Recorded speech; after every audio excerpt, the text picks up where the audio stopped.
साढ़े इधर जो परौने हूँ साढ़े आए दे राजनाथ सिंह और जिसने स्टेज चंकना सारा उठिए अपनी अपनी जगह पर खड़ोइए तो ताड़ियां मारनिया रेगुलरली जिन्ने चिर बैठी नहीं जान अपनी कुर्सी ऊपर।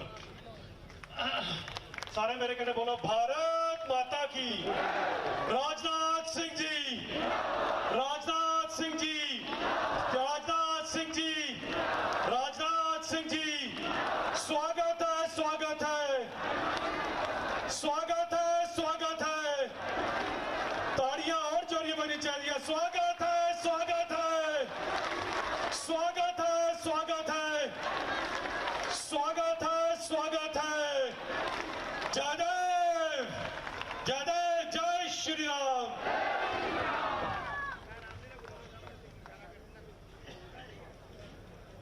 आपका जिनका आप सभी को बेसब्री से इंतजार था वो केंद्रीय रक्षा मंत्री श्री राजनाथ सिंह जी हम सभी के बीच मौजूद हैं, इसलिए फिर से सभी जोरदार तालियों से इनका स्वागत करें ताकि दिल्ली तक पहुंचे जय मैसेज के राजनाथ सिंह जी बसोली के मंच के अंदर मौजूद हैं।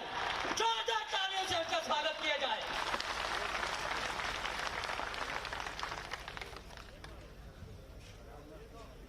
इसके बाद हम मंच का संचालन करने जा रहे हैं। सबसे पहले राजनाथ सिंह जी को पहाड़ी जिला के प्रधान दर्शन सिंह जी उनको पगड़ी पहना के उनका स्वागत करेंगे। उसके साथ साथ तालियां उतनी देर बजनी चाहिए जितनी देर उनका स्वागत किया जाए। इसके बाद मैं सुमेश पोलिया जी से अनुरोध करूंगा कि वो हमारे प्रत्याशी डॉक्टर जितेंद्र सिंह जी को पगड़ी पहना के उनका सम्मान करें। तालियां जोरदार बजनी चाहिए। यही वो हमारे नेता हैं जो इस धरती को, इस इलाके को विकास की ओर लेके जाएगा। इनका जोरदार तालियों से स्वागत किया जाए।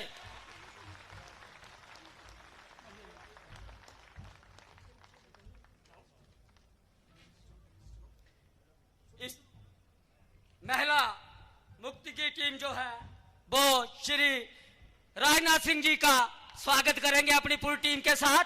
जोरदार तालियों से इनका भी स्वागत किया जाए। इसके बाद में वेलकम करने के लिए डीडीसी के चेयरमैन कर्नल माल सिंह जी के अनुरोध करूंगा कि वो शाल भेंट करें, जिसको हाल ही में जो है जीआई वो मिला है, टैग मिला है, इसलिए भी जोरदार तालियों का से स्वागत बनता है। जिसकी सारी जो है रहनुमाई उनके साथ मनियाल साहब भी हैं।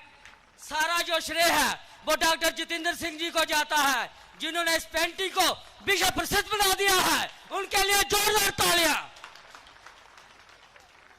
और इसके साथ ही कर्नल माल सिंह जी अभी बसोली की जे हो गया उनका। उसके बाद मैं BJYM हमारी जो पूरी टीम है उनसे अनुरोध करूंगा वे मंच में आए।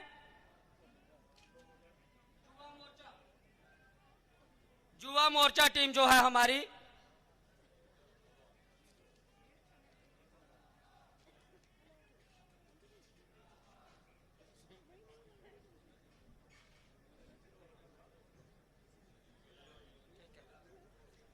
अब मैं आज के इस आरंभ करने जा रहा हूं कार्यक्रम को। सबसे पहले मैं पहाड़ी जिला के हमारे ठाकुर दर्शन सिंह जी से,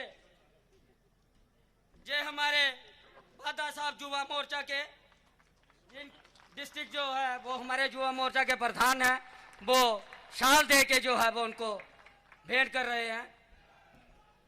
इसके बाद मैं पहाड़ी जिला के प्रधान ठाकुर दर्शन सिंह जी से विनती करूंगा कि वो आए और अपने विचार रखें। ठाकुर दर्शन सिंह जी। भारतीय जनता पार्टी। धन्यवाद जी। भारत माता की, भारत माता की। माननीय प्रधानमंत्री नरेंद्र भाई मोदी जी, माननीय राजनाथ सिंह जी, माननीय डॉक्टर जितेंद्र सिंह जी। आज इस विश्वस्थली के रामलीला ग्राउंड में हमारे बीच हमारे देश के यशस्वी रक्षा मंत्री और पूरे देश के प्रिय नेता माननीय राजनाथ सिंह जी, मैं सभी से आपसे निवेदन करूंगा कि जोरदार तालियों के साथ इनका स्वागत करें। इनके साथ में हमारे जम्मू कश्मीर के विकास पुरुष और हम सबके प्रिय नेता आदरणीय डॉक्टर जितेंद्र सिंह जी, मैं सबसे निवेदन करूंगा कि इनका भी बहुत तालियों से, जोरदार तालियों से स्वागत करें। इनके साथ में हमारे जम्मू कश्मीर प्रदेश के संगठन महामंत्री अशोक कोल जी, इनके साथ में हमारे डॉक्टर देवेंद्र मन्याल जी और सम्मानित मंच माननीय रक्षा मंत्री जी, मैं आपको बता दूं कि जो हमारे सांसद डॉक्टर जितेंद्र सिंह जी हैं, इन्होंने पूरे जम्मू कश्मीर में अनेकों प्रकार के विकास के कार्य किए हैं। मैं अपनी बसोली से, विश्वस्थली से ही शुरुआत करता हूं कि विश्वस्थली में जो जहां की बहुत ही प्राचीन जो हमारी जहां की संस्कृति थी, जहां की बाल पेंटिंग और पश्मीना शाल, उसको जीआई टैग का जो उसकी विश्वस्तरीय मान्यता जो है वो माननीय डॉक्टर जितेंद्र सिंह ने दिलाई। यहीं के साथ में शापर कंडी का प्रोजेक्ट जो 40 सालों से बंद पड़ा था, आदरणीय डॉक्टर जितेंद्र सिंह जी ने अपने प्रयास से और माननीय हमारे देश के प्रधानमंत्री जी से बात करके जो 40 साल से प्रोजेक्ट बंद पड़ा था, प्रोजेक्ट को चालू करवाया। आज वो प्रोजेक्ट हमारी कंडी बेल्ट के किसानों के लिए आने वाले समय में बहुत ही मददगार और हमारे किसानों के विकास के लिए बहुत ही मददगार साबित होगा। उसके बाद में हमारा जो डॉक्टर साहब की कॉन्स्टिट्यूंसी है, उधमपुर, कठुआ, डोडा, तीन मेडिकल कॉलेज डॉक्टर साहब ने हमें दिए हैं। ये पूरे हिंदुस्तान में पहली कॉन्स्टिट्यूंसी है कि जहां पे तीन मेडिकल कॉलेज बने हैं। एम्स, आईआईएम, आईआईटी, शापरकंडी का प्रोजेक्ट, कीड़िया कंडियाल का पुल, हमारे बसोली में जो नॉर्थ का सबसे बड़ा रो ब्रिज है अटल सेतु, वो भी हमारे डॉक्टर जितेंद्र सिंह जी की देन है।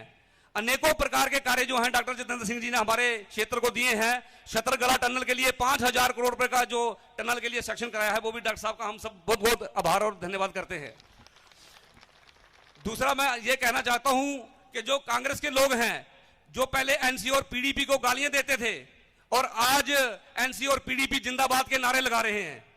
साथियों, कांग्रेस ने दशकों तक राज किया देश के ऊपर और हमारे देश की स्थिति क्या थी आप भली भांति जानते हैं। मैं ज्यादा नहीं बोलूंगा क्योंकि आज हमारे डॉक्टर जितेंद्र सिंह जी और हमारे रक्षा मंत्री जी को हमने सुनना है। तो मेरा आप सभी से निवेदन है कि हम लोगों ने बिल्कुल भी गुमराह नहीं होना है और भारतीय जनता पार्टी को सब भारी बहु प्रचंड से हमने जीत दिलानी है। और डॉक्टर साहब, जो हमारा पहाड़ी जिला है जहां करीब 2.5 लाख वोट है, जिसमें से 2 लाख वोट पोल होगा, और मैं हमारे सभी लोगों की तरफ से आपको आश्वासन देना चाहता हूं कि 90% वोट जो है वो डॉक्टर जितेंद्र सिंह आपकी झोली में जो हमारे पहाड़ी क्षेत्र के लोग डालेंगे। मैं ज्यादा नहीं कहूंगा, आप सबसे मेरा यही निवेदन है कि जो हमारे माननीय मोदी जी का 2047 तक विकसित भारत बनाने का सपना है, उसमें हमने सबने मिलजुल कर अपना योगदान देना है और डॉक्टर जितेंद्र सिंह जी को भारी बहुमत से हमने जिताना है। जय हिंद, जय भारत। शुक्रिया दर्शन सिंह जी, बोलो भारत माता की। अब मैं निमंत्रण देना चाहता हूं माननीय डॉक्टर जितेंद्र सिंह जी, जो जम्मू की आवाज बनकर 2008 में संघर्ष में उन्होंने पूरी दुनिया में परचम लहराया था। मैं ऐसे अपने माननीय डॉक्टर जितेंद्र सिंह जी को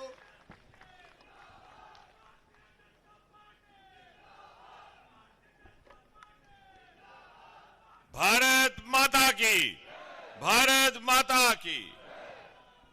देवी देवताओं की इस पावन धरती पर खूबसूरत पश्मीने और सांस्कृतिक चित्रकला के लिए विश्व विख्यात इस बसोली नगरी में रावी के तट पर खड़ा होकर के अभिनंदन करते हैं हम सब। भारत सरकार के तेजस्वी रक्षा मंत्री, पूर्व में रहे भारतीय जनता पार्टी के राष्ट्रीय अध्यक्ष, पूर्व में रहे भारत सरकार के गृह मंत्री और पूर्व में रहे उत्तर प्रदेश के मुख्यमंत्री और हम सब के हृदय सम्राट, इस क्षेत्र से भली भांति परिचित परमादरणीय राजनाथ सिंह जी का मान्यवर, यहां के लोगों को आपके साथ एक विशेष लगाव है। ये सदा आपके दर्शन के अभिलाषी रहते हैं और सदा आपके स्नेह और आपके प्रेम के मुंतजर। और इसका यह भी कारण है कि आपने भी हमेशा इनको एक खास तवज्जो दी है। सरकार बनने से पहले जब आप पार्टी के राष्ट्रीय अध्यक्ष थे, तब भी आपका बार बार यहां आना होता था। कोई ऐसा कार्यकर्ता नहीं जिसको आप व्यक्तिगत तौर पर जानते ना हो, जिसकी सुध बुध ना लेते हो। उसके उपरांत जब भारतीय जनता पार्टी की ओर से जम्मू कश्मीर की चिंता के लिए एक विशेष सांसदों का दल बना, लगभग सन 2011 में, उसके भी मुखिया आप थे। कई दिनों तक आपने इस प्रदेश का विस्तृत प्रवास किया और हम में से कुछ एक कार्यकर्ताओं को आपसे साथ रहने के लिए रह करके बहुत कुछ सीखने को भी मिला। अभी हाल ही में जब आप गृह मंत्री थे तो पहली बार सीमावर्ती क्षेत्र के लोगों की चिंता का काम हुआ। उससे पहले आए दिन गोलीबारी हुआ करती थी, हमारे जवानों के सिर काट लिए जाते थे, इस तरफ से कोई जवाबी कार्रवाई ना होती। जो वहां से उखड़ जाते हमारे भाई बहन, तो शरण लेने के लिए कहां जाना है उन्हें मालूम ना होता। कभी किसी पंचायत घर में, कभी किसी स्कूल में, कभी किसी रिश्तेदार के घर में। आपने गृह मंत्री के रूप में प्रत्येक घर में फैमिली बंकर बनाए। मुझे याद है जब बंकर बनाने का प्रस्ताव आपके आगे रखा गया तो आरंभ में कम्युनिटी बंपर थे, लेकिन जब वहां के लोगों ने आग्रह किया कि नहीं, हर परिवार के लिए हो, तो आपने एक विशेष उसमें हस्तक्षेप करके, विशेष एलोकेशन दे करके प्रत्येक परिवार के लिए एक आला किस्म के फैमिली बंकर बनाए। साथ ही साथ यह शिकायत आया करती थी कि सीमावर्ती क्षेत्र में रहने वाले युवाओं को इंटरनेट की फैसिलिटी नहीं, क्योंकि टावर नहीं है, तो आपने वो टावर भी बनवाए। 0 लाइन सीमावर्ती तक अंतर्राष्ट्रीय बॉर्डर पर आपने सड़कें बनवाई और 4% आरक्षण जो LOC के बच्चों को मिलता था, अंतर्राष्ट्रीय बॉर्डर पर नहीं मिलता था, वो भी आपके गृह मंत्री के रूप में हुआ। नई 4-4, 5-5 बटालियंस स्थापित करने का काम, जिसमें महिला बटालियन भी साफ थी, आपके द्वारा ही गृह मंत्री के रूप में आदेश जारी हुआ। और उसके बाद जब से आप रक्षा मंत्री हैं, ना कोई वहां से गोलीबारी हो रही है पाकिस्तान से, ना ही कोई छेड़छाड़। ठीक कहा है कि उस मुल्क की सरहद को कोई छू नहीं सकता जिस मुल्क की सरहद की निगहबान है राजनाथ सिंह। मान्यवर, ये इलाका कई वर्षों तक कांग्रेस राज में पिछड़ा रहा, लेकिन यहां के लोग बड़े मजबूत हैं। ये सदा राष्ट्रवाद और देश भक्ति का झंडा उठाए रखे।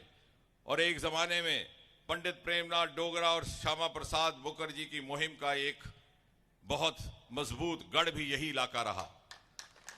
और शायद यही कारण था कि 50-60 वर्ष तक कांग्रेस और उसके सहयोगी दलों की सरकारों ने जानबूझ करके इस क्षेत्र की उपेक्षा की। यहां कोई विकास का कार्य ना हुआ, बल्कि राष्ट्रीय स्तर की चल रही परियोजनाओं को भी जानबूझ करके तुष्टीकरण की राजनीति के तहत रोक दिया गया।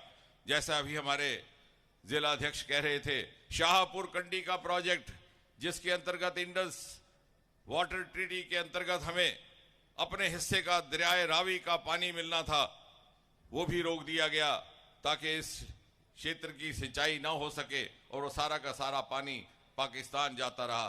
ये मोदी जी के आने के बाद 2014 में प्रधानमंत्री मोदी जी के व्यक्तिगत हस्तक्षेप से आज वो प्रोजेक्ट भी कायम हो गया।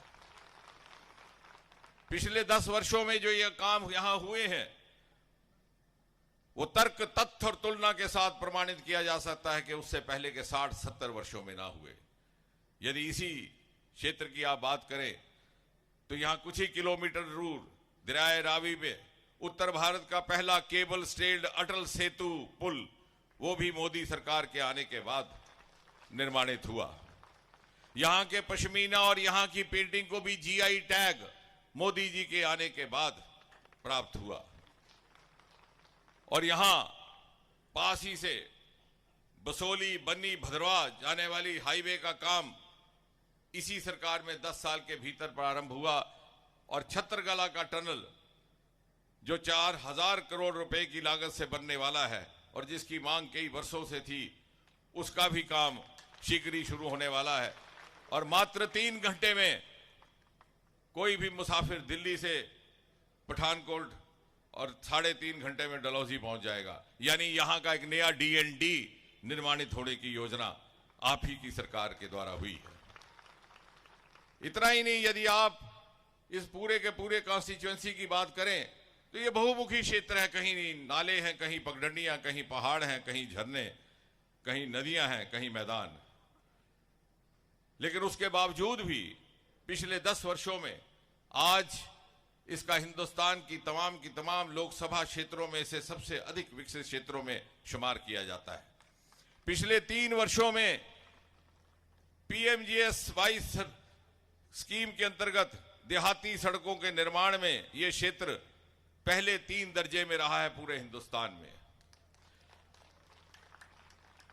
रेल का सबसे ऊंचा दुनिया का पुल जिसका जिक्र प्रधानमंत्री मोदी जी ने G20 में भी किया था, वो भी इसी क्षेत्र में निर्माणित हुआ। एशिया की सबसे लंबी सड़क की सुरंग चनैनी से नाशरी, जिसका नाम पहली बार श्यामा प्रसाद मुखर्जी के नाम पर रखा गया, उसका भी निर्माण यहीं पर हुआ। उत्तर भारत का पहला इंडस्ट्रियल बायोटेक पार्क, वो भी इसी क्षेत्र में। उत्तर भारत का पहला होम्योपैथी कॉलेज, वो भी इसी क्षेत्र में। और शायद वाहिद एक ऐसा क्षेत्र जहां 1 नहीं, 2 नहीं, 3 केंद्रीय सहयोग से मेडिकल कॉलेज खोले गए। उत्तर भारत का पहला नदी सुंदरीकरण का देविका प्रोजेक्ट, वो भी इसी क्षेत्र में। और बैंगनी क्रांति, पर्पल रेवोल्यूशन, जिसने देश को लेवेंडर स्टार्टअप का नया आयाम दिया, जिसकी झलक हमने 26 जनवरी को कर्तव्य पथ पर देखी, वो भी इसी क्षेत्र से जन्मा हुआ, भद्रवाह से, जहां पिछली बार आपकी एक सभा भी हुई थी। और ये सब कार्य पिछले 10 वर्षों में हुए, क्योंकि मोदी जी के नेतृत्व में इस सरकार ने यह संकल्प किया था कि जो जो क्षेत्र पिछली सरकारों की उपेक्षा के शिकार रहे, उन्हें विकसित कर करके बराबर के दर्जे में लाना है।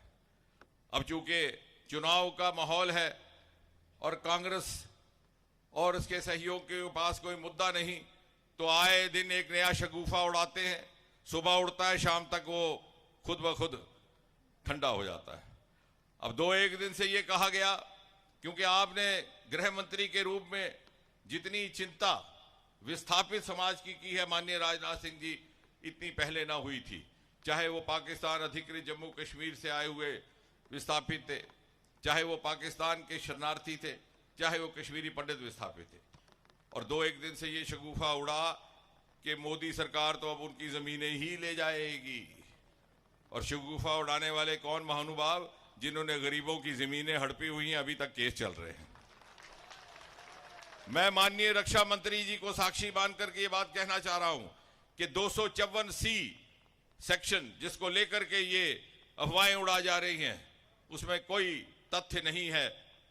कोई भी ऐसा निर्णय मोदी सरकार के होते नहीं लिया जाएगा जिससे किसी भी वर्ग के हित को नुकसान पहुंचता हो। बल्कि आज से 6 महीने पहले जब जम्मू कश्मीर, पाक अधिकृत जम्मू कश्मीर के कुछ प्रतिनिधि सरकार के अधिकारियों से मिले थे, तो उस समय के चीफ सेक्रेटरी की ओर से ये आश्वासन भी दिया गया था और अखबारों में भी छपा कि 2054C को रिव्यू किया जाएगा। वो अभी भी रिव्यू के अंतर्गत है, इसमें कोई तथ्य नहीं। बल्कि इसके विपरीत यहां हमारी डीडीसी की मेंबर बैठी हैं, कीड़ियां गडियाल की, ये प्रतीक है मोदी जी के संकल्प का।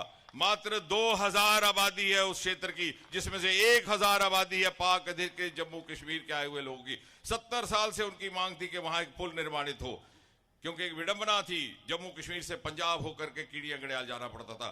70 साल तक कांग्रेस की सरकारों ने उस पुल के निर्माण की कल्पना नहीं की, क्योंकि उनको लगता था कि 2000 की पंचायतों के लिए इतना महंगा पुल उनके वोट बैंक में के अंतर्गत उस राजनीति में शामिल नहीं था। मोदी जी के आने के बाद 150 करोड़ का पुल बनाया गया मात्र 2000 आबादी के लिए, जिसमें से 1000 आबादी है पाक अधिकृत जम्मू कश्मीर के विस्थापितों की। जो सरकार इतनी संवेदनशीलता के साथ हर वर्ग तक पहुंच सकती है, वोट की राजनीति से ऊपर, भला उसको कैसे इस बात का आरोप लगाया जा सकता है कि वो इन विस्थापित भाइयों की जमीनें ले जाएगी। और इसलिए मेरा आपसे ये कहना है कि आप बिना इन अफवाहों में आए हुए, क्योंकि इनके पास कोई मुद्दा नहीं है, ये इस तरह की बातें कर रहे हैं।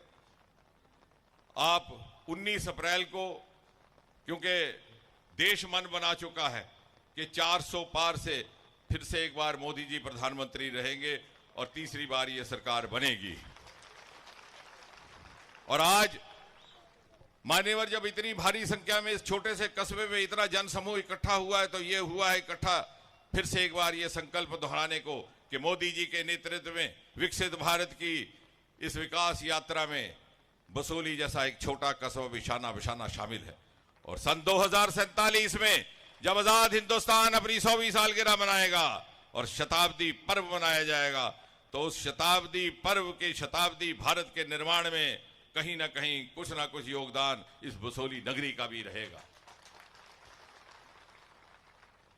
और जून के महीने में जब मोदी जी के नेतृत्व में तीसरी बार ये सरकार शपथ लेगी, तो शायद हम में ये साहस रहे कहने का कि मोदी जी की विजय माला में एक छोटा सा फूल इस चित्रकला की नगरी बसोली का भी है। ये सब लोग, माननीय राजनाथ जी सुबह से बैठे, आपके दर्शन को व्याकुल, आपके बोल सुनने को बेचैन। मुझे कोई अधिकार नहीं मैं यहां खड़ा रहूं। मैं इतना ही कह करके पूरी विनम्रता के साथ, आदर मान के साथ आपको आपके संबोधन के लिए आमंत्रित करता हूं।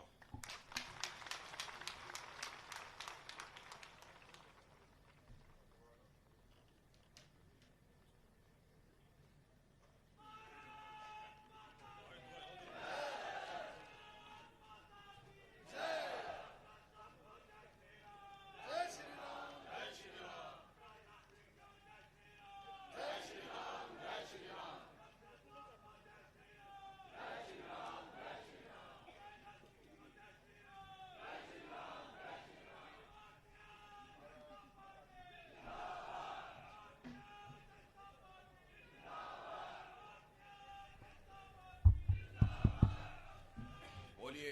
ना आवाज नहीं आ रही।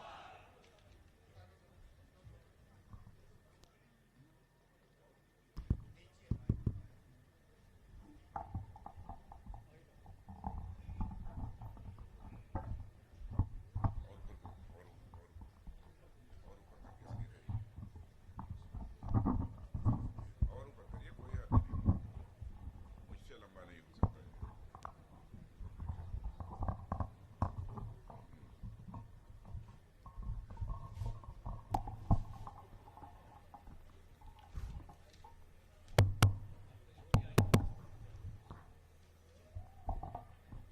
हेलो, आवाज आ रही है?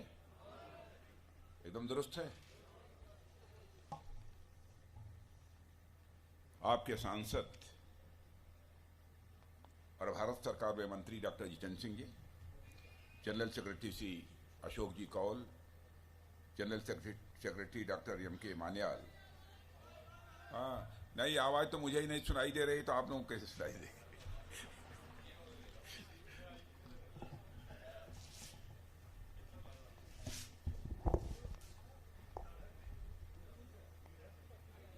ले आइए, ले आइए, ले आइए, मैं हाथ से ही बोलता हूं। डॉक्टर जी, अब यह देखिए कितना खुशनुमा माहौल है।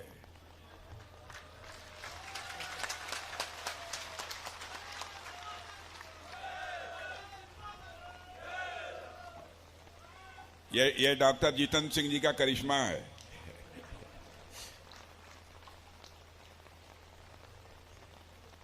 डॉक्टर जितेंद्र सिंह जी, श्री अशोक कौल जी जनरल सेक्रेटरी, डॉक्टर के मान्याल, डॉक्टर जीवनलाल जी एक्स-एमएलए, श्री प्रेम सागर अजीज, कर्नल महान सिंह, श्री विक्रम सिंह, श्री नीरज राजपूत, श्री तजिंदर सिंह, श्री किशोर कुमार, श्रीमती रीता देवी, श्रीमती श्वेता देवी, श्री जंगवीर सिंह, श्री दर्शन सिंह, श्री सतीश शर्मा, श्री सुमेश तपोलिया, डॉक्टर श्रीमती सुलेखा शर्मा, श्री शंकर सिंह, श्री अभिजीत यसरोटिया और इस सभा में मौजूद मेरे सभी सम्मानित बहनों एवं भाइयों। पानी बरसने लगा, भाषण कैसे होगा?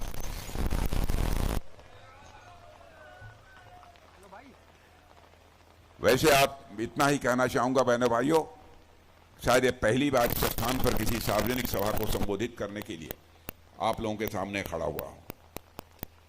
वैसे जम्मू कश्मीर के अधिकांश स्थानों पर मेरा जाना हुआ है, वहां की सार्वजनिक सभाओं को भी मैंने संबोधित किया है, लेकिन जम्मू कश्मीर में इस बसोली स्थान पर पहली बार किसी सार्वजनिक सभा को संबोधित करने के लिए आप लोगों के सामने खड़ा हुआ हूं। पहली बार आया हूं, फिर भी आप लोगों ने बहुत ही गर्मजोशी के साथ स्वागत किया है। भारत की परंपरा है और शिष्टाचार का तकाजा भी है। स्वागत, अभिनंदन और सलाम दुआ कभी एक तरफा नहीं होना चाहिए।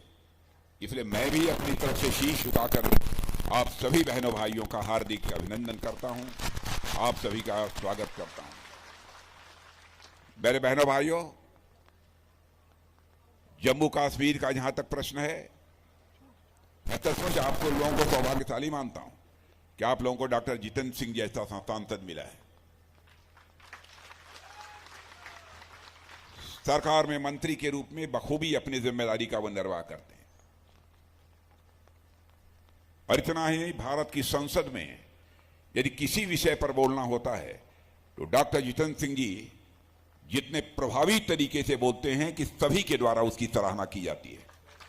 ऐसे हैं आपके डॉक्टर जितेंद्र सिंह जी। लेकिन चुनाव हो रहा है, तीसरी बार वह प्रत्याशी बनकर चुनाव के मैदान में है। पता नहीं, मुझे ऐसा लगता है, पता नहीं सही लगता है कि नहीं लगता, मैं नहीं जानता, आप लोग ज्यादा जानते होंगे। पहले की अपेक्षा कई भारी मतों से डॉक्टर जितेंद्र सिंह जी आप लोगों के आशीर्वाद से विजय हासिल करने जा रहे हैं।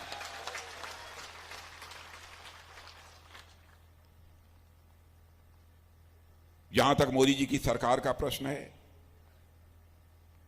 भारत ही नहीं सारी दुनिया इस सच्चाई को स्वीकार करती है कि भारत तेजी के साथ आगे बढ़ रहा है।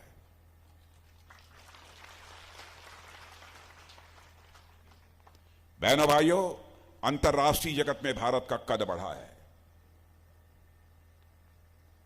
पहले अंतर्राष्ट्रीय मंचों पर भारत कुछ बोलता था तो भारत की बातों को जितनी गंभीरता पूर्वक लिया जाना चाहिए नहीं लिया जाता था, लेकिन आज यदि अंतर्राष्ट्रीय मंचों पर भारत कुछ बोलता है, सारी दुनिया कान खोलकर सुनती है कि भारत बोल क्या रहा है।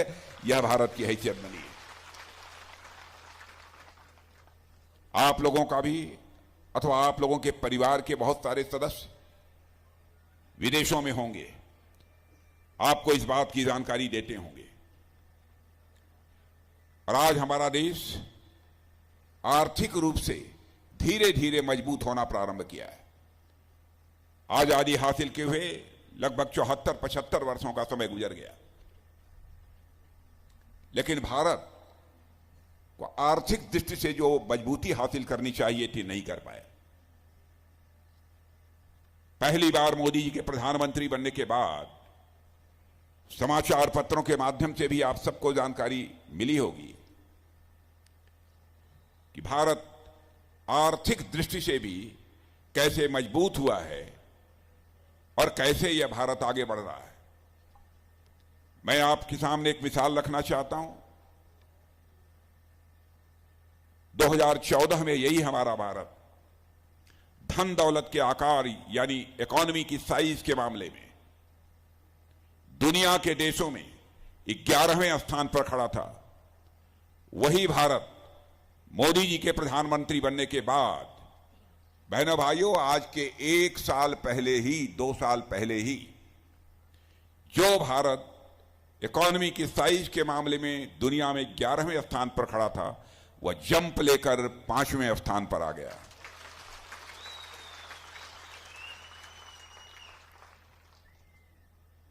और सारी दुनिया के अर्थशास्त्री मानते हैं, दुनिया की जानी मानी फाइनेंशियल फर्म्स भी मानती है, उनका दावा है भारत जिस तेजी के साथ आगे बढ़ रहा है, इस सच्चाई को नकारा नहीं जा सकता कि 2026 समाप्त होने के बाद 2027 आते आते यही भारत इकोनॉमी की साई या अर्थव्यवस्था के आकार के मामले में दुनिया की टॉप 3 कंट्रीज में आकर खड़ा हो जाएगा। सारे विश्व में सर्वाधिक तेजी से आगे बढ़ने वाली अर्थव्यवस्था किसी देश की है मेरे बहनों भाइयों तो भारत की है। हम लोग कितने सौभाग्यशाली हैं कि ऐसा एक सशक्त नेतृत्व मिला है। और जिस पार्टी से हम लोग आते हैं, आप लोग भी अच्छी तरह जानते हैं, हम लोग जो कहते हैं वह करते हैं। हमारे कृति और कथन में कभी अंतर नहीं रहा है। मैं समझता हूं आजादी हासिल होने के बाद कांग्रेस के नेताओं ने इस देश की जनता के साथ जितने वादे किए, यदि आंशिक रूप से भी अपने वादों को पूरा कर दिया होता तो आज के 20-25 साल 30 साल पहले ही भारत दुनिया के ताकतवर देशों की कतार में आकर खड़ा हो गया होता। लेकिन उन्होंने कहा कुछ किया कुछ। बराबर अन्य राजनीतिक पार्टियों ने अपने चुनावी घोषणा पत्र जारी किए, बहुत लंबे चौड़े वादे भी जनता से किए, लेकिन सरकारें बन जाने के बाद उन्होंने अपने वादे को पूरा नहीं किया। लेकिन मैं आपसे अपील करना चाहता हूं, बहनों भाइयों, भारतीय जनसंघ के रूप में जब हम लोगों ने यात्रा प्रारंभ की थी, उस समय से लेकर आज तक हमारे चुनावी घोषणा पत्र को उठाकर कोई देख ले। जब सरकार नहीं बनी थी तो उस समय तो नहीं कर पाए, लेकिन हम बार बार कहते रहे जब भी हमारी सरकार बनेगी इस जम्मू कश्मीर, जिसे धारा 370 के तहत एक विशेषाधिकार प्राप्त है, इस धारा 370 को हम समाप्त करेंगे और जम्मू कश्मीर का भी वही दर्जा होगा जो हिंदुस्तान के अन्य राज्यों का दर्जा होगा। हम लोगों ने इसे पूरा किया। हम लोगों ने कहा था, 1984 से नारे लगाते चले आ रहे थे कि रामलला हम आएंगे, मंदिर हम ही बनाएंगे। तो लोग ये कहते थे, हमारे विरोधी दल के लोग, रामलला हम आएंगे, मंदिर वहीं बनाएंगे, लेकिन तारीख नहीं बताएंगे। लेकिन बहनों भाइयों, आपने देखा वो तारीख आ गई है। अयोध्या की धरती पर भव्य राम का मंदिर बनकर तैयार हो गया और 22 जनवरी को ही हमारे प्रधानमंत्री ने उसकी प्राण प्रतिष्ठा कर दी।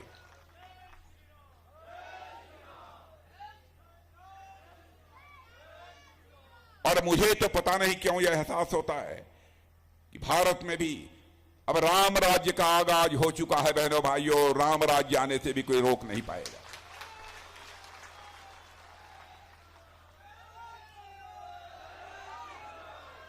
राम राज्य का मतलब क्या होता है?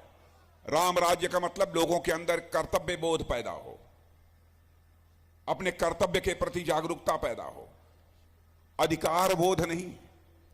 सारा संकट पैदा हुआ था कैकेयी को जब अधिकार बोध हुआ था, शेष सभी लोग जितने थे अपने कर्तव्य का पालन कर रहे थे।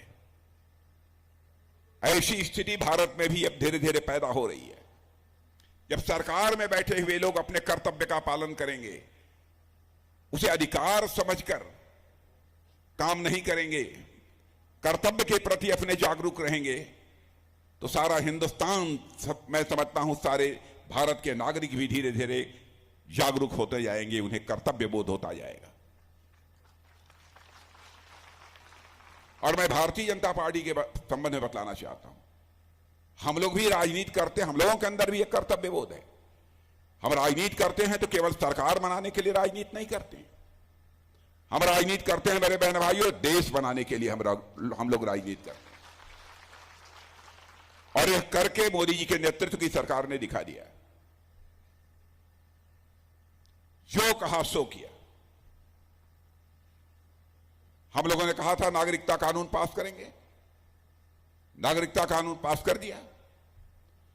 अब इसको लेकर भी लोग गलतफहमी पैदा करने की कोशिश कर रहे हैं कि बहुत सारे लोगों की नागरिकता चली जाएगी।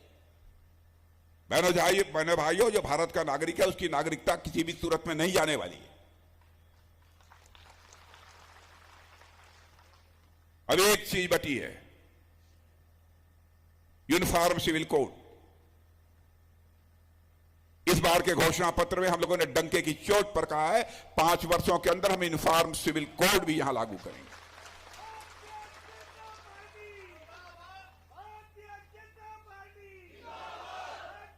इस देश में समान नागरिक संहिता क्यों नहीं होनी चाहिए, इसका किसी के पास कोई तर्क नहीं है। इसीलिए मैं कहता हूं कि जो हम लोगों ने कहा वह किया।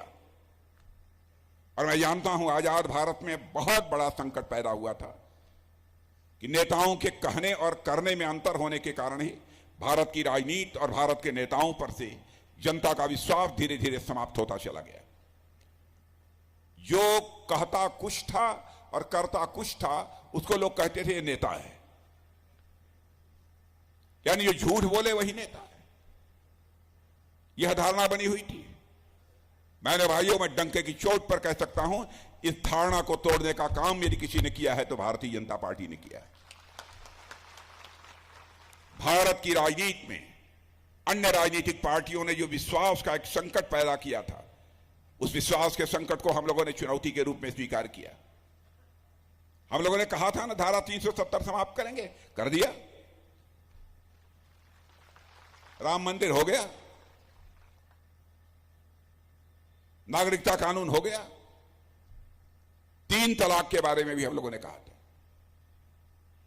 लोग ये कहते हैं हमारे विरोधी दल के लोग, अरे साहब दूसरे धर्मावलंबियों के मामले में आप क्यों हस्तक्षेप करते हैं, क्या आपको अधिकार है?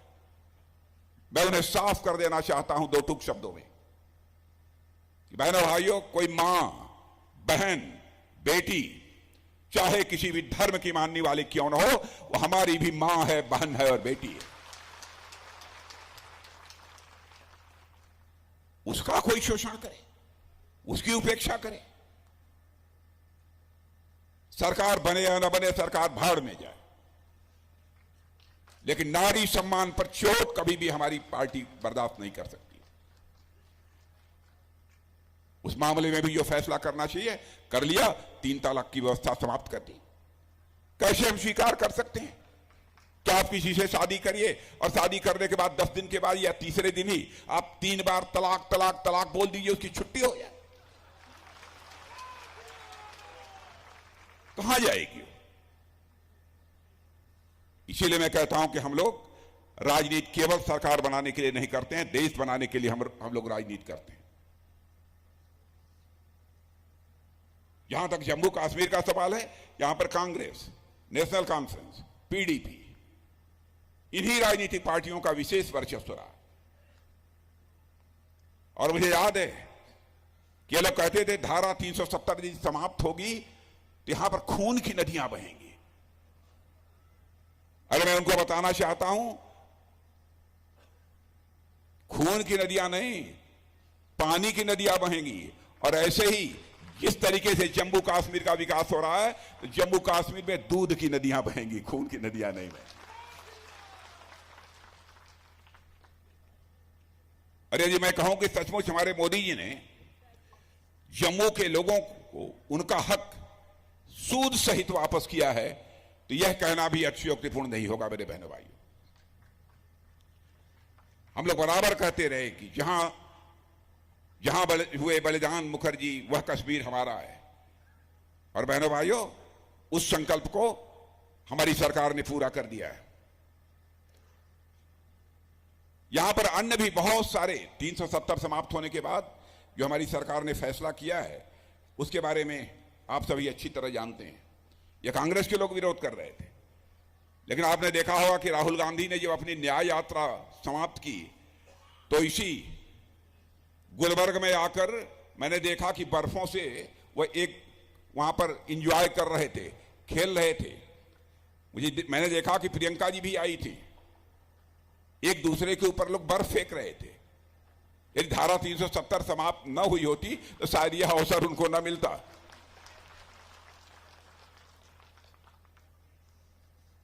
और जिस प्रकार से अमन अमान की स्थिति यहां पर पैदा हुई है, बहनों भाइयों, उसकी जितनी भी सराहना की जाए वह कम है।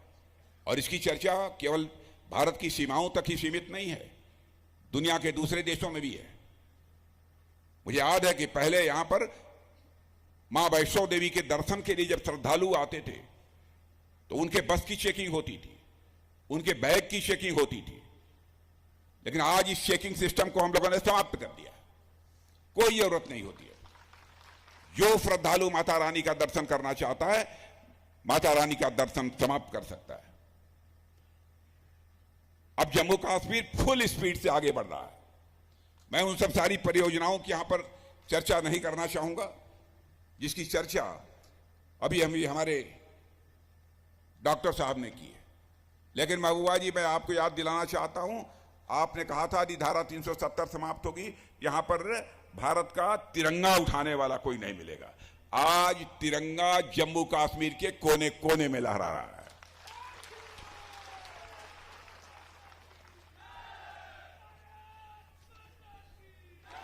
यह है हमारी ताकत, यह है हमारी ताकत मेरे बहनों भाइयों। और आज मैं आपसे कहना चाहता हूं कि हमारे प्रधानमंत्री ने बहुत सारे काम किए।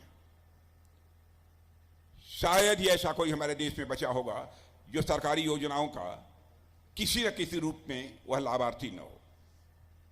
गरीबों का अथवा मध्यम वर्गीय लोगों का जहां तक प्रश्न है,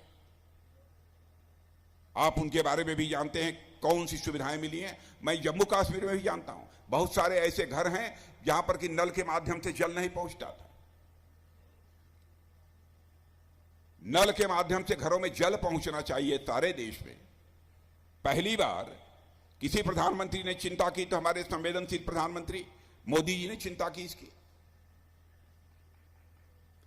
आपने देखा होगा कि राजस्थान, मध्य प्रदेश, छत्तीसगढ़, झारखंड के कई ऐसे जिले हैं मेरे बहनों भाइयों की माताएं बहनें दूर दराज किसी नाले से, किसी नदी से घड़ों में पानी भरकर और घड़े पर घड़ा रखकर अपने सिर के ऊपर वो पानी लेकर आती थी और अपने घर की आवश्यकताओं को पूरा करती थी। लेकिन महिलाओं को जिन कठिनाइयों का सामना करना पड़ता था उसका एहसास यदि किसी को पहली बार हुआ भारत की राजनीति में तो हमारे प्रधानमंत्री मोदी जी को हुआ। और उन्होंने कहा चाहे जो कुछ भी हो, जितना पैसा लगेगा हम लगाएंगे, लेकिन हम हर घर में नल के माध्यम से जल पहुंचाएंगे। और मैं आज आप लोगों से भी कहना चाहता हूं, यदि किसी का घर यहां छूट गया होगा बहनों भाइयों, आप पक्का विश्वास रखिए आपके घर में भी नल के माध्यम से जल पहुंचकर रहेगा, एक भी घर शेष नहीं बचेगा। किसी ने कभी चिंता नहीं की। हर व्यक्ति के सिर पर एक पक्की छत होनी चाहिए। जम्मू कश्मीर में तो उतना नहीं देखने को मिलता है, लेकिन देश के दूसरे राज्यों में चले जाइए, पहले अधिकांश कच्चे मकान लोगों को देखने के मिलते थे। प्रधानमंत्री ने संकल्प लिया एक भी परिवार शेष नहीं बचेगा जिस परिवार को अपना सिर ढकने के लिए पक्का छत मुहैया हो जाए। 4 करोड़ से अधिक पक्के मकान बनकर लोगों को मुहैया हो गए, मिल गए। और इस बार के घोषणा पत्र में यह भी संकल्प लिया है कि आगे भी 4 करोड़ घर बनेंगे, यानी हिंदुस्तान में एक परिवार भी शेष नहीं बचेगा जिस परिवार को अपना सिर ढकने के लिए पक्का छत मुहैया हो जाए।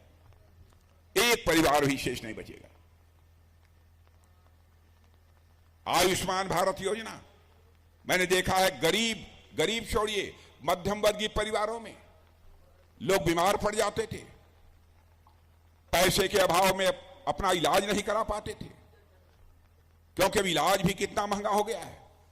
प्रधानमंत्री ने फैसला किया कि आयुष्मान भारत योजना लागू करेंगे और गरीबों के 5 लाख रुपए तक का मुफ्त इलाज किया जाएगा। यह सिलसिला भी भारत में प्रारंभ किया।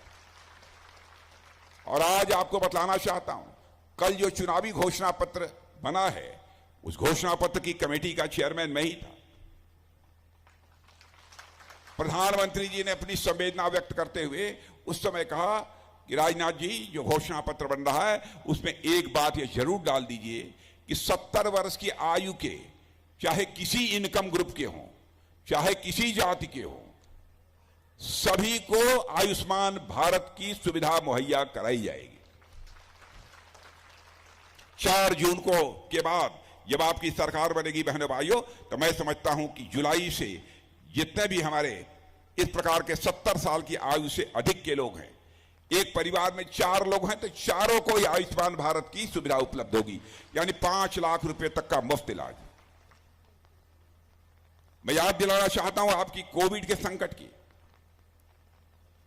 विश्व के अधिकांश देश कोविड के संकट से प्रभावित थे। भारत की हालत तो यह थी कि यहां पर कोविड के संकट से निजात दिलाने के लिए हमारे पास वैक्सीन नहीं थी ताकि लोगों को टीका लगाया जा सके। प्रधानमंत्री ने चटपट वैज्ञानिकों से संपर्क किया, स्वयं जाकर बेंगलुरु में उनकी हौसला अफजाई की और वैज्ञानिकों ने एक बार संकल्प लिया तो आज मैं दावे के साथ कह सकता हूं कि भारत में शायद ही ऐसा कोई नागरिक हो जिसे कि कोविड की वैक्सीन की कम से कम 2 डोज नहीं तो 3 डोज निश्चित रूप से लगी होगी। दुनिया के धनवान देशों में भी मैं जानता हूं वहां के सभी लोगों को कोविड वैक्सीन की 2 डोज 3 डोज नहीं लगी है तो केवल और केवल हमारे देश भारत में लगी है। मेरे बहनों भाई, ये हमारी स्थिति है। और भारत की मान्यता सारी दुनिया में कैसे बढ़ी है, एक घटना की आपको जानकारी देना चाहता हूं। रूस और यूक्रेन के बीच इस समय युद्ध चल रहा है। हमारे भारत के बहुत सारे बच्चे वहां, कोई मेडिकल की पढ़ाई कर रहा है, कोई इंजीनियरिंग का कोर्स कर रहा है, कोई मैनेजमेंट का कोर्स कर रहा है। बराबर रूस की तरफ से मिसाइलें चल रही थी, यूक्रेन की तरफ से भी चल रही थी, बम गोले सब चल रहे थे, बड़ी संख्या में लोग मारे जा रहे थे। स्वाभाविक रूप से जो बच्चे विदेशों में पढ़ते थे उनके माता पिता परिवार के सदस्यों ने मांग करनी शुरू की, मोदी जी चाहे जैसे हो हमारे बच्चों को यूक्रेन से आप बाहर निकालिए। बहनों भाइयों, हमारे प्रधानमंत्री ने रूस के राष्ट्रपति से बात की, यूक्रेन के राष्ट्रपति से बात की, अमेरिका के राष्ट्रपति से बात की। 4.5 घंटे के लिए युद्ध रुक गया और हमारे 22,500 बच्चे यूक्रेन से चलकर भारत आ गए।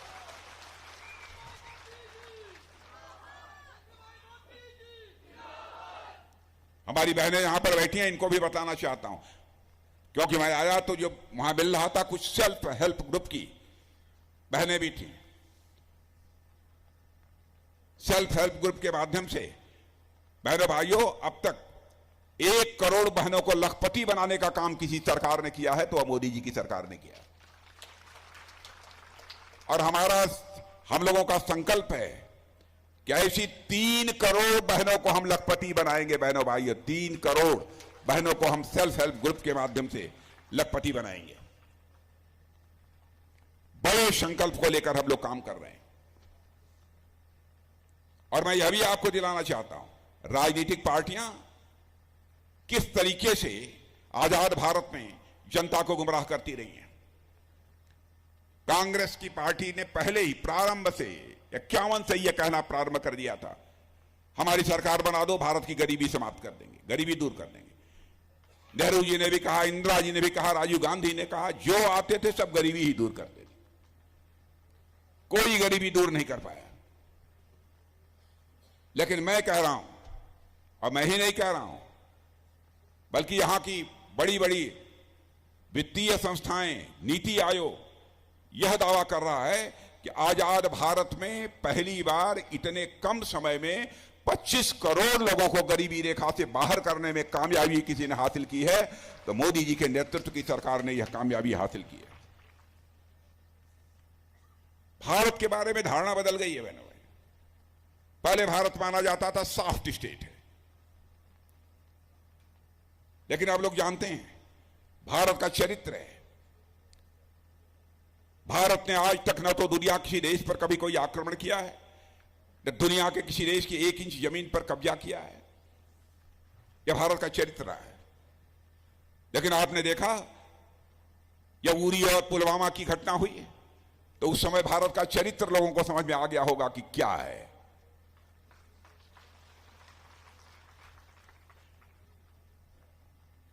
और बहनों भाइयों, उस समय 2 टूक संदेश हम लोगों ने दे दिया, हम किसी को छेड़ेंगे नहीं, लेकिन हमें कोई छेड़ेगा तो हम छोड़ेंगे भी नहीं। हमने साफ यह संदेश दे दिया देखिए, मैंने हम ऐसा करेंगे ये आवश्यक नहीं है, लेकिन कोई छेड़े ना हमको। हमारे पास वह ताकत है कि हम सीमा के इस पार भी मार सकते हैं और जरूरत पड़ेगी तो सीमा के उस पार भी जाकर मार सकते हैं। यह भारत के पास ताकत है। इन सब सारी चीजों के कारण मेरे बहनों भाइयों, सारी दुनिया में भारत की ताकत बढ़ी है। जम्मू कश्मीर में क्या क्या हुआ है मैं ही देख रहा था। मैंने बल्कि नोट बनाकर मैं चला कि क्या क्या चीजें हुई हैं। लेकिन मैं सारी चीजों की चर्चा करूंगा तो एक बहुत लंबा समय लगेगा, क्योंकि आप सबको उसके संबंध में जानकारी हो चुकी होगी। मैं अपने महामंत्री से पूछ रहा था, वो बतला रहे थे। सारे लोग इन सब सारी चीजों से अच्छी तरह परिचित हैं। अब जम्मू कश्मीर की बहनों को तो एक अधिकार और मिल गया है। पहले यदि बाहर यदि कहीं शादी हो गई तो संपत्ति का अधिकार वो खो देती थी। अब क्या पूछना, शादी कहीं हो, संपत्ति का अधिकार इस जम्मू कश्मीर में उनका कायम रहेगा। यह काम कौन कर सकता था? यह काम यदि कोई कर सकता था तो बहनों भाइयों हम ही लोगों की सरकार कर सकती थी। क्या क्या विकास हुए हैं इसके संबंध में बहुत सारी चर्चाएं हमारे डॉक्टर जितेंद्र सिंह जी ने आप सबके सामने कर दी हैं, इसलिए उसके विस्तार में जाकर मुझे चर्चा करने की आवश्यकता नहीं है। आज तो मैं लगातार, हम लोग सारे देश भर में दौरे पर हैं। आज डॉक्टर जितेंद्र सिंह जी का आग्रह था कि आप हमारे यहाँ भी एक बार आ जाइए, तो मैं आ गया, लेकिन माइक थोड़ी गड़बड़ हो गई और इसमें मुझे बोलने में भी प्रॉब्लम हो रही है, क्योंकि हाथ में माइक पकड़कर बोलना बहुत सारी चीजें अपने आप भूलने लगती हैं। ये मजबूरी है, लेकिन इसमें किसी का दोष नहीं है, कभी कभी हो जाती है गड़बड़ी इस प्रकार की। लेकिन मैं आप सबसे यही अनुरोध करना चाहता हूं कि डॉक्टर जितेंद्र सिंह जी को, अरे अनुरोध करने की भी लगता है मुझे कोई जरूरत नहीं है, आप लोगों ने मन बना लिया है कि डॉक्टर जितेंद्र सिंह जी को भारी मतों से हमको बीए दिलाकर भेजना।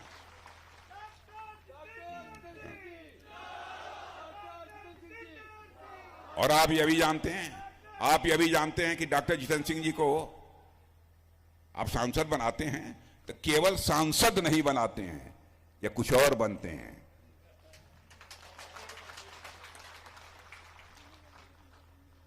इसलिए बहनों भाइयों, आज के अवसर पर इससे ज्यादा कुछ न कहते हुए आप सभी को धन्यवाद देते हुए अपना निवेदन समाप्त।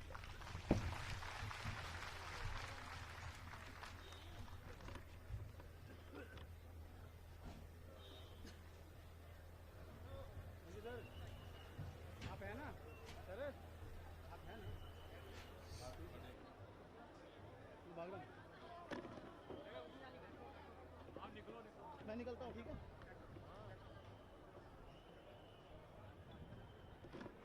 सौरभ भाई